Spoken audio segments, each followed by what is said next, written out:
And the Oscar goes to? Well, that's the million-dollar question. As revealed in the West Australian on Saturday, Hawthorn has emerged as a suitor for West Coast co-captain Oscar Allen. Brisbane remains the front runner if Oscar decides to leave. But the Hawks are coming hard, and there are other AFL clubs in the mix. Everyone, it seems, has an opinion on whether Oscar is worth a long-term contract. The Lions and Hawks think so. West Coast is not so sure, and that is where the problem lies. Burnt by recent long-term deals, the Eagles have held their ground so far. And while there is no doubt Oscar would love to stay in his hometown to play for the team he grew up supporting, it's a complex situation. Can new coach Andrew McQualter convince him that rebuild is on track? Will Sam Mitchell's persuasive powers that entice Tom Barrass to the Hawks from the Eagles be the key? Or does Brisbane's lifestyle ultimately appeal?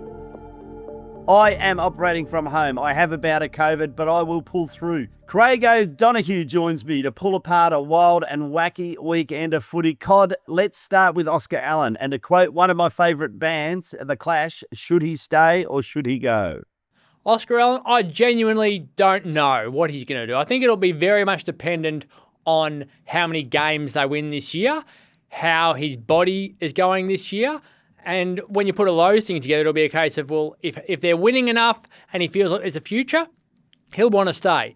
If he plays more and kicks more goals than what he has in the past, as in last year, with that knee, then West Coast will want to pay him more money and give him a longer-term deal. So there's confidence in his body that West Coast want to see, and there's confidence in the club that I reckon Oscar Allen wants to see. So you believe, as I do then, that there won't be a solution quickly on this? This is going to drag on a bit? I reckon it'll drag on a bit, yeah, because you got to remember, Oscar Allen was here when West Coast were really good and missed out in that premiership team, and then he's seen the downward spiral of the club, and he'd be asking himself, how many years do I have left? I've seen how good a premiership is, but I didn't get to taste that actual feeling. If there's money and opportunities to go elsewhere and win a flag, is it better to go now and take that rather than hope West Coast can rise back up the ladder? Because it's not going to be easy with Tassie coming in as well in a couple of years' time. Getting up the ladder with a rebuilding team isn't going to be simple. So it's a big decision for him, not just financially, but around his hopes and dreams around winning a premiership one day. Yeah, it's also fair to point out that you're only a free agent once. So yes, it is a big decision, and they're dog years, football years, Cod. So you're entitled to, I think he's given great service to the Eagles. Let's hope he gives plenty more service to the Eagles, but I wouldn't begrudge him. If he's offered a longer-term contract with a bit more money, I wouldn't begrudge him at all. Well, it's interesting when you look at it and say, okay, what do West Coast normally do with their players? Do they give long-term deals? And the answer has been yes. But that's come back in recent years. No one's contracted beyond 2029. So when you look at that now and you go, okay, well, if they were to contract him all the way out to 2030, he'd be the longest-term one they've got. We know they're into Chad Warner. We know that they want to sign Harley Reid long-term. So are they comfortable putting long-term contracts out in front of him at the moment with his body and worrying will he be able to get through? So that's an issue for them, knowing that a lot of the guys they gave long-term deals to in the past didn't get through and weren't able to perform. So it's a bit of once bitten, twice shy, and that's not Oscar's fault. That's just a reality from the way that the club has been. And when you look at the clubs that are into him, well, Hawthorn have had enormous success in saying to other players, here's the dream, come to us. And all of a sudden players go there and they're seeing the club rising up the ladder. Brisbane, come to us, we'll help you win a flag. So those two clubs specifically, I'd be really worried about if I was West Coast because they've been able to sell the right message to get players up there. I've still got Brisbane ahead, by the way, in that market. They're ahead of Hawthorn, but Hawthorn are coming pretty hard. Very interesting too when you look at the Eagles and their long-term contract and what Fremantle are doing down the road. But Cod, you're fresh from West Coast training with a bit of an update. How are they looking? Bo Allen being ruled out for this week. Yeah, well, the wording was really interesting. It was more unlikely, highly unlikely to play, they said. He trained really well. He didn't look sick. He didn't look like he had any issues from an illness which has been with him for a while. So he was ill over the weekend, they said, and that's obviously a setback for a young guy who's trying to make his way. But Sunday's a long way away still. So if he trains well again later on in the week, then maybe they can reconsider this move, because he looked really healthy with the way he was running around. There clearly, there's a big difference between a training session on a Tuesday morning and a game on a Sunday. Like, it's a lot harder to play. But I was really enthused by what I saw from him today, and he didn't look like a guy who'd been ill. So that was a good start for him, and I reckon he would have taken confidence from it, and maybe the club would have taken confidence from it too.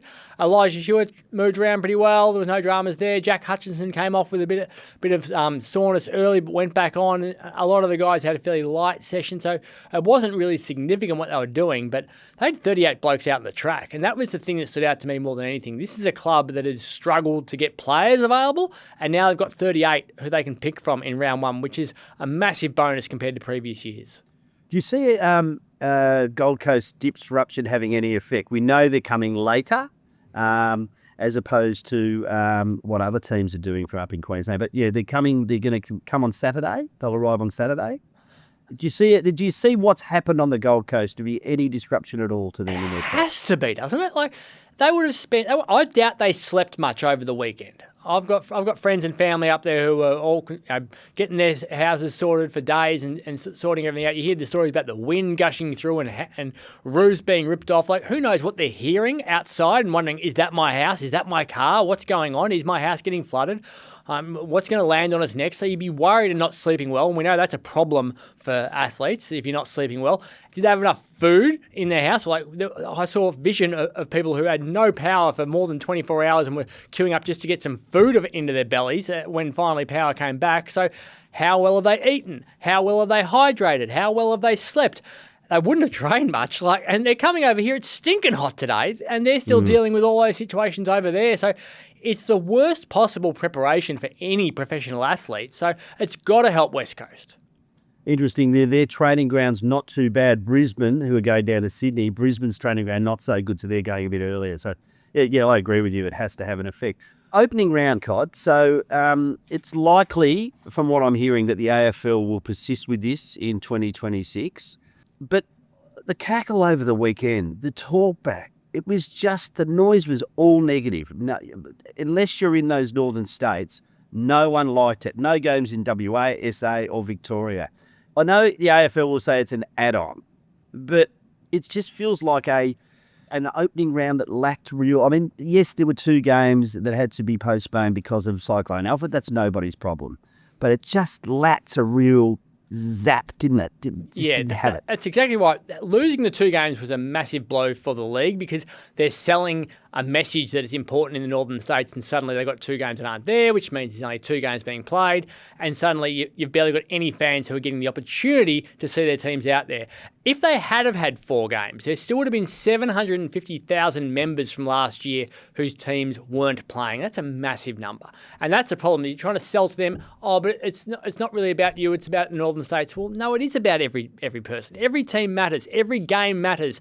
Every fan matters. So I really worry about their ability to sell the message into the future, because your team played. My team was meant to play Essendon. But there's so many other teams out there that were never going to play. And if you're Fremantle or West Coast or Adelaide or Port Adelaide or St Kilda, like, what are you doing last weekend? Are you excited, or are you like, no, I'll have a look, but I don't really care? You would have felt vastly different to most people as a Hawthorn supporter, because the weekend mattered to you. It didn't matter to many people. I still felt shortchanged though, Cot. I really did, because I just wanted more footy. If you flip the conversation, interesting, there were just shy of 20,000 at NG Stadium to watch the Giants Collingwood on Sunday, 28,000 to watch the Melbourne Storm in Victoria, AFL Heartland. So that was really interesting too, I thought. Yeah, well, that figure, so 19,428 was the figure for GWS and Collingwood. That's the second largest crowd GWS have played in front of. That doesn't include when it's a Sydney game against Sydney, so their Sydney Derby. So it shows that people did travel for it, and the 40,310 for the Swans and Hawthorn was the second largest crowd those 2 teams have played in front of in New South Wales. So people did travel. It would have been interesting to see what the Brisbane Geelong game would have looked like if the crowd had been able to go to that, and the Essendon Gold Coast as well. So there's no doubt the teams do travel. It is a long weekend in Melbourne over that time, so people can get away for it. So there are reasons why it can work, but you're losing the public relations battle at the moment, the AFL, and that's the biggest challenge. How do you keep everyone enthused that it should continue when Melbourne has the most teams, and everyone's going, well, we're getting shortchanged. And Adelaide and Perth teams, they're getting shortchanged. How you sell the message for the future next year is going to be really important for them because it really does feel like do or die. Just roll the rest of the games out and make it round one. That's my argument. Let's talk about the two games that were played. So Hawthorn v Sydney Friday night. Fantastic first quarter. I guess we felt, if anyone we did feel a bit shortchanged, then certainly we were pretty excited at quarter time.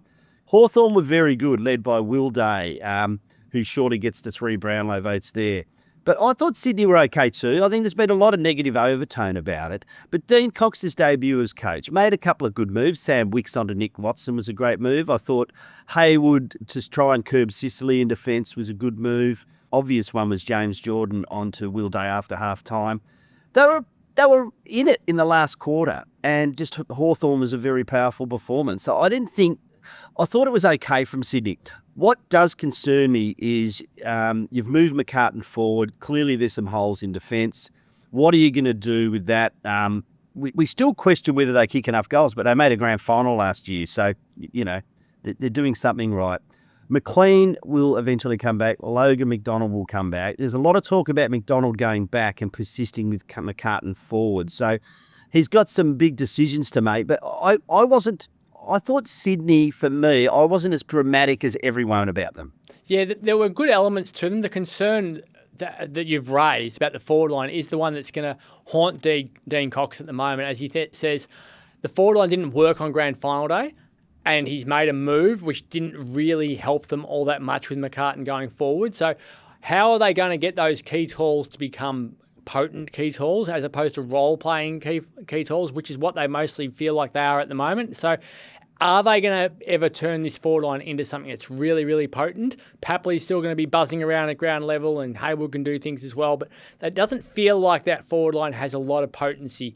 Whereas you look at other areas of the ground, Blakey running off half-back is just brilliant all the time. When Goulden gets fit again and you got Chad Warner running through that midfield, and when Kellen Mills comes back as well, that's really exciting. But the forward line just feels like it's going to lack something still. So that'll keep Dean Cox awake at night. Your boys, my God, can they kick a footy? Like the left footers in your team, when you look at what Jack Scrimshaw's doing and Carl Amon's doing. Let's add Josh Battle to that mix. The way Hawthorn have won flags in the past with their ruthless aggression, their ability to kick the footy, that's what's coming back again. They've recruited players who can kick a ball. Massimo D'Ambrosio, another one, like left footers who just pierce the ball through. And if you can't do that this year, I think that's what's going to be a really important aspect of the game. You've got to be able to kick. The kicking, it reminds you a bit of the players when they went to recruit 2013, 14, 15 for that three-peat kind. It's got a little bit of a ring about it there, I reckon. Yeah, a lot of deja vu and certain things that have been successful for the Hawks. We know Sam Mitchell can kick a footy, so on both feet, so he's making sure this team can kick as well. He'd be stoked with that. Speaking about kicking, what do you reckon Dean Cox had to say to Ollie Florent after the game? Oh, well, he didn't have a great game. There's some issues around the place, like going across goal. Like it's modern footy, isn't it? But yeah, if you're going to kick the ball directly to the opposition, you're going to know about it. And Meek v Grundy, fantastic game from Meek. Got forward, kicked 2 goals. Great value is proving for Hawthorn, Cod.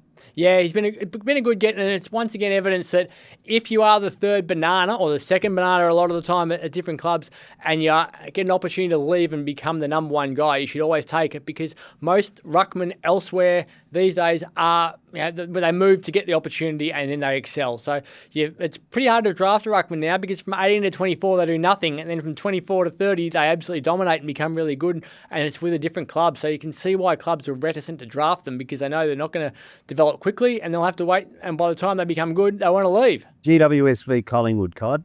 A big victory to GWS, a big statement by GWS, and a big statement by Finn Callaghan.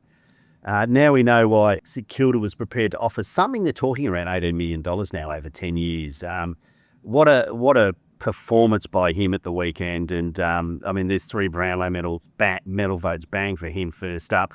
But I thought there was a number of great performances from GWS. Sam Taylor at fullback was just an impasse, wasn't he? But Collingwood looked dare I say it, they looked old and they looked slow. And I hope that's not what we're going to get from Pendlebury all year, because it would be a sad way for him to go out maybe he needs to go to half-back. Maybe it's beyond him just trying to run that midfield still. So there's a lot of questions there for the coach, I think. Yeah, and the concern for Collingwood right now around that age factor, oldest team has ever been put out in round one, really old team. And when you look at it, old teams tend to either just get to the line 1 year and then fall off the perch, or just be able to hang on for halfway through a season. And it feels like right now that this team might be in that falling off the perch element of it with so many old guys there. It is round one. It is on a ground that had a lot of work done to it in recent weeks because of the concerts and things like that. So it may have been a bit difficult underfoot. GWS West were absolutely primed for it as well. Nick Dacos was having troubles with his cramping throughout the game, so maybe that wasn't the real Collingwood. We'll have to wait and see, but there are definitely concerns when people are talking about the age of Collingwood for all pre-season, and then they look old in round one. But the Giants, Callaghan, my goodness, what a player he looks like. Big body, once again, left footer, hard running, inside to out. Like that's the modern day footballer. That's the Will Day we just saw at Hawthorn as well. That's what every club wants to find. And if he can continue like that, then their midfield is going to be rampant this year. And remember, there was no Hogan, there was no Stringer, no Green. No Tom Green, they lost Briggs very early in the game. So that was a big statement by them.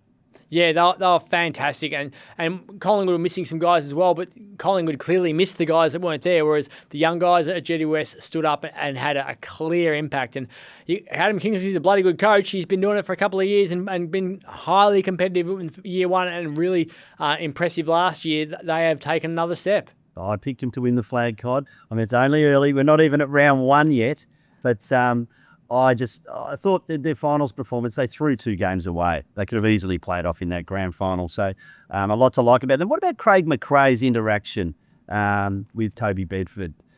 Gets away with a warning by the AFL. I don't like it, Cod. I don't like any coach interacting with an opposition player.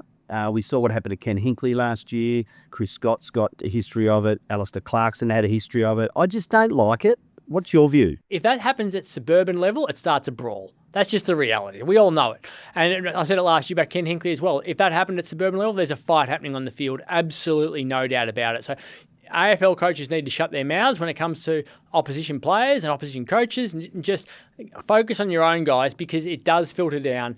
And you can guarantee if there was suburban footy the next day, that would have been a problem because people copy everything. So there's enough time now between the start of the suburban season for that to fall away a little bit and not be as big an issue. But that's, what was it? It's effectively 3 rounds of footy in a way between Ken Hinkley and Craig McRae. So the AFL needs to make it very clear. Shut your mouth, look after your own team. We don't want this becoming a trend. Is it worth thinking about, you cop a warning if you do it a second time, you cop a 4-week shift only to the coach's box, so you're not allowed down on the sidelines? I think that would send a message. That would send a message. Would they be allowed to come down to do the quarter time address, or are they allowed? No, you can come down. You can come down for quarter time, 3/4 time. I just think that if you transgress a couple of times, bang, you're up in the coach's box. You sort of maybe 4-week penalty.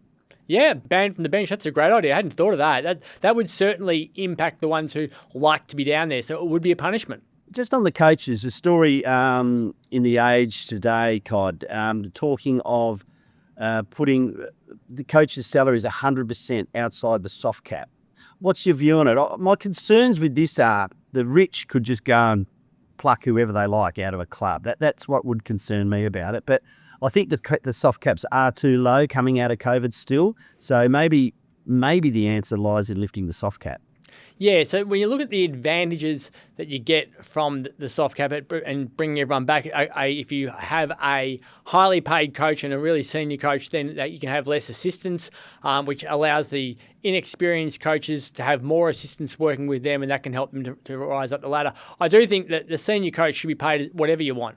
Pay him as much as you want. If he wins a flag, he deserves to get as many bonuses you can possibly give him, and he shouldn't therefore suffer a penalty and make it harder for him to continue doing his job because he's got less people underneath him or less qualified people underneath him because you have to pay them less. And I think even an assistant coaching group should be allowed to get rewarded for winning a premiership because they've done all the hard yards as well. At the moment, having the senior coach's wage in the soft cap makes it really hard on everyone. So I think taking that out would be a would be clearly beneficial for clubs and would allow them to spend money in different ways. And I think that's what we want to see. Don't just have everyone going down the same path and being copycats. If you can have a highly paid senior coach, then you can have lots of development coaches, or you can have lots of line coaches, or you can have lots of strategy coaches. Figure out your different way to do it. But I think at the moment, it does put pressure on clubs that have experienced coaches with all that money going to the cap. And Toby tax in reverse at the weekend, Cod. So that knee into Reef McInnes gets away with a hefty fine. That's fine number 27, I think, for Toby Green. But I don't like it. It's the old Toby lifting the leg, and I thought it could have had the possibility of causing serious injury to Reef McInnes. And I didn't like it. I think he's a very lucky boy to be available for round one. Yeah, the reverse Toby tax was interesting, wasn't it? Like, did they look at this one and go, geez, we've given him a few in the past, which we probably shouldn't have. Maybe we'll give him the benefit of the doubt here because, hey, he's a different person these days. He's a lot calmer and he's a lot happier and he doesn't hit as many people and maybe he's reformed. So it did feel like they were prepared to give him the benefit of the doubt on this one, whereas in the past there's been no benefit of the doubt. What'd you make of the umpiring? They were really, really hot on the short kicks, which I love. Yeah, it's a hard one to assess on game day. I do prefer them calling play on for the short kicks if there's any doubt and make them definitely hit 15 rather than, I think it was about 15. So I think that's an improvement to the way the game will be officiated. I reckon they got it right. They got it right on ones I saw. Yeah, I mean, it's a really difficult thing to judge out in the field. Everyone says, you can tell by the ground markings with the way that the grass is cut. You can't see the grass cuttings on the field. It just looks green, and the same shade of green all the way around the ground when you're at ground level. They do have things like the centre square, that's 50 metres by 50 metres all the way across. So, and 25 to the middle of that, obviously. So you can work that out around there. And it's 6.4 metres between the goals and 6.4 metres between the behind. So you can figure a bit out that part as well. And then you've got the 50-metre arc to work with also. But they are guessing a lot of the time. They do a lot of work on it. I do think if they can get to the stage where it is, if it's not definitely 15 call play on, I think that'll be beneficial for the game, create a bit more chaos, and I think that's a good thing. There were a lot of soft 50 metres paid, though, I thought. Just the little arm placed on the back. Didn't like it. Yeah, I reckon that happens every first month of a season. I reckon players and umpires take a bit of time to adjust to everything at this time of year. So it always feels to me like this is what we're talking about rounds 1 to 4. Oh, why'd they pay that? Oh, that bloke encroached. I think it's just the teething problems for both the umpires getting their heads around the speed of the game again, and the players getting their heads around the competitive nature of the game, having probably got away with a hell of a lot in match simulation when they're playing against each other.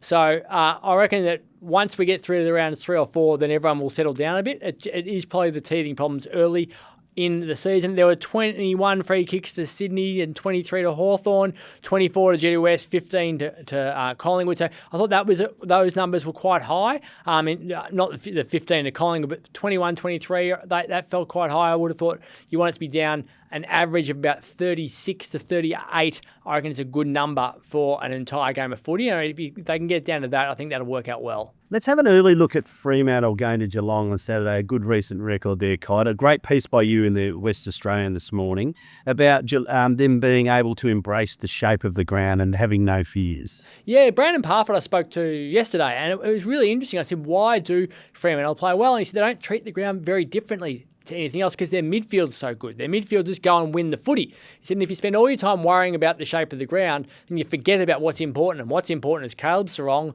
and Andrew Brayshaw winning the ball and then getting it inside 50 as quickly as you can. If you spend all your time kick mark, and then trying to go long down the line, Tom Stewart's going to take 1,000,000 marks. And so is the rest of the Geelong players because they know where the ball's going to go.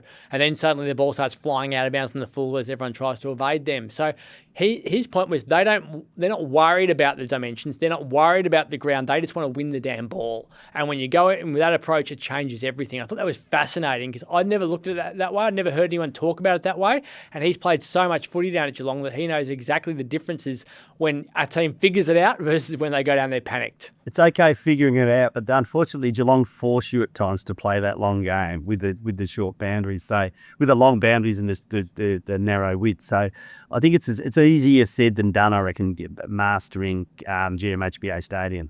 Yeah, and you hear amazing stories about what Geelong are prepared to give up and what they want you to think is a strength for you, which is actually a weakness for you. Heard stories all the time about where Geelong used to push Wayne Carey. They used to push him out at GMHBA where he thought it was an advantage for him, and he'd turn around and go, well, hang on, this is a different spot on the ground altogether to what I'm used to. And they used to love that element of it, and I think that they are so clever about where they know is a dangerous spot there compared to what's a dangerous spot on an MCG type ground. So yeah, they have such an advantage there. But if someone who's played there says it's all about winning the ball and just getting it forward quickly, then that's enough for me to go, well, Fremantle have figured something out. Now, Cod, I'm excited once again because it's Thirsty Camel mailbag time. This week we'll be giving away a $50 digital voucher thanks to Thirsty Camel. This week's special, Jack Daniel's Double Jack and Cola, 6.9% cans, only $67.99 for a 10-pack. Get your questions in to TheWestSport at wanews.com.au. Please include your mobile number at the bottom of your email, as we will send you a digital voucher if you're a weekly winner. Andrew, our old friend, writes in, hey, Quarters, who are the most volatile coaches you have seen, and could you describe their antics that added to the colour of match day? Well, volatile, you think of Mal Brown, don't you? But I think colourful, Kevin Sheedy's the first person who springs to mind. Absolutely. Don't you agree? Yes. Tell us your favourite Sheed story. Oh, geez, there are so many Sheedy stories. We were at Subiaco one day and they were doing this construction of the three-tiered stand, and all the media were there talking. He was after a training session and someone's dropped a spanner in the scaffolding. It's clang, clang, clang all the way. Everyone turned around and just looked, and I didn't. I was just staring at Sheedy, and he's just started pulling all these faces at me, just for no reason. Then everyone turned around again, and we got on with it. And I was just completely flabbergasted for the rest of the conference. I thought, this bloke, he's out there. He's pretty funky. He also used to, I thought the thing about Kevin Sheedy is you'd ring him to get some information on Essendon, and he'd spend 30 minutes drilling you on either who they were playing that week or your favourite team. In my case was Hawthorn, and you'd end up 30 minutes before talking to him and you've coughed up all this information. You'd think, this bloke's a genius. He really is. I'll never forget, you talk about Mel Brown and Kevin Sheedy. So in my first couple of years in journalism, I ghosted Mel Brown's column in Inside Footy. And he was doing an interview with Sheeds at his own house one night, and I was there helping out with that. And Sheeds knew I barracked for Essendon, and he wasn't happy with a couple of the questions I put to him about how Essendon are going to win a flag, and tried to intimidate me and things like that. And then the night finished and he was laying on the ground playing with Mel's dog. And as I was leaving, he turned over, right onto his back and said, "Rub my belly." And I thought, what on earth is going on here? And that was his way of saying, you got through it. You got through it okay, young fella. You might be very new to this game, and I tried to intimidate you, but you held your own in the end. So come down here and rub my belly, and it's all love at the end. And I thought, my God, this is so different. I'm rubbing the belly of the hero coach. It was quite extreme. Mick Moldhouse was one who was extremely intimidating to deal with, wasn't he? He was intimidating. It became quite the philosopher towards the end, though, didn't he? Yeah. There were times, though, when you didn't know whether you were going to cop a spray or be embarrassed or anything with Mick. He, especially when at Collingwood and Carlton towards the end. I never dealt with him at West Coast. You would have. But yeah, he was one where you go, I'm not sure what we're going to get here. David Parkin could be intimidating at times as well. And one of the guys, I get two of the coaches in the 70s you'd remember, Cod, Percy Jones and Tony Jewell, just for the theatrics out on the ground when things weren't going too well. The hair was out like the Mad Professor, and they were always very entertaining to watch. But John Kennedy Sr. too, I can remember a day at Arden Street late in his time when he was coaching North Melbourne, and they'd been overrun by Carlton in the last quarter. And he was asked about the umpiring. There were a couple of contentious umpiring decisions in that last quarter, and he's asked about the umpiring, and he simply said, "As you know, I can't comment on umpiring." And he said, "So today, it's definitely no comment," which I thought was just brilliant. Yeah, it's good fun. When they're different blokes on match day, and when they're under the heat of pressure, that job does crazy things to people. There's absolutely no doubt about it. Well, fifth quarter, David Parkin used to call it when he was facing the media. Here, this one from John from Hammond Park. I have some suggestions as to how the AFL could make opening round more successful for the northern markets next year. Limit the teams to 13 each and have them throw the ball backwards and return possession on every sixth tackle. Get rid of the point posts and have scoring only by running the ball over a line and touching it down on the grass. In the lead-up, generate publicity by getting a few players to go on a drunken substance binge in the clubs and pubs. Seriously, get rid of this round. The game stands on its own in a national context. Play to your strengths. People in those states will be enthusiastic or not based on what we give being 9 games all over the country.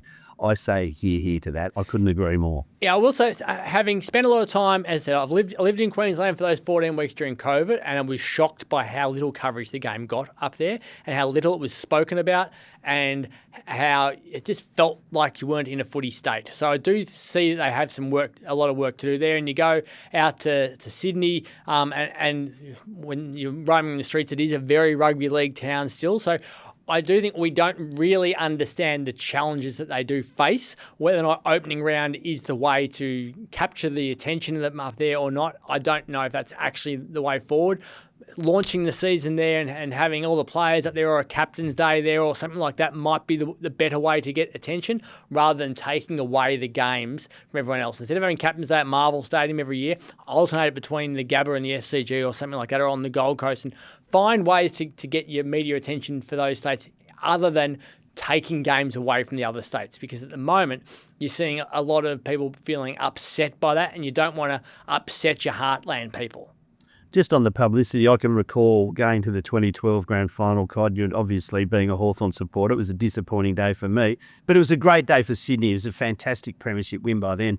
I had to then jump on a plane to fly to Sydney for the NRL grand final the next day. So, of course, I wasn't much looking forward to getting on a plane with a heap of Sydney supporters and listening to them sing cheer, cheer the whole flight.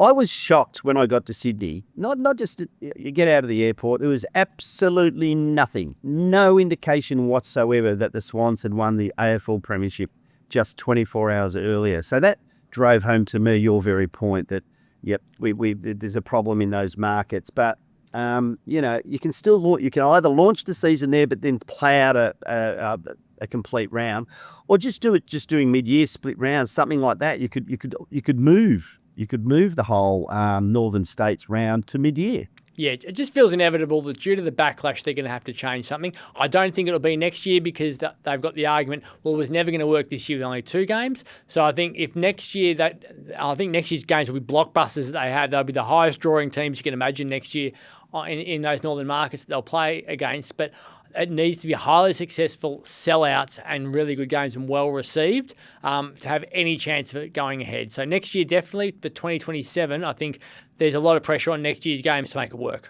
Thanks for your time, Cod. And I do feel a bit like Nigel Lappin on grand final day today. I've battled through a bit of a bout of COVID, mate. So that's why I might be spluttering a little bit back here. You've done very, very well, I reckon, with the COVID to be up and about and actually being able to pull this together. So a bit of admiration there for the work you've done. You've still got a voice. So I was a bit sceptical at first. I thought maybe this is a bloke who's been screaming at the TV screen when Hawthorn won, but clearly after not seeing you for a few days, it's definitely COVID, so hopefully you're feeling better soon. I'll be right, mate. It'll take its time, but I'll be right. Thanks, mate. Thanks for your time. Have a good day, everyone.